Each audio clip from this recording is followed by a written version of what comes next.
Тонкі знаўца музыкі. Колокольность вот такого гучания у цимбала.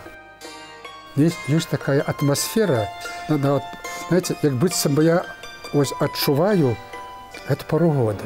Педагог, які імкнецца перадаць і захаваць самабытнасць беларускай музычнай культуры. Павінна быць у Беларусі прафесійная лабараторія па вывучэнню акустычных магчымасцей. Надо расширить диапазон самих цимбал. Прафесор, мастацкі кіраўнік і дырыжор Нацыянальнага акадэмічнага народнага аркестра Рэспублікі Беларусь імя Жыновіча, народны артыст Беларусі Михаил Казінец у біяграфічнай зале Белтэлерадыёкампаніі.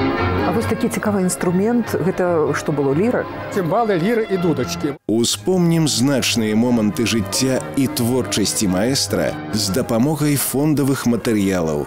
Новы выпуск праграмы «Майстры і куміры» у нядзелю толькі на Беларусь 3.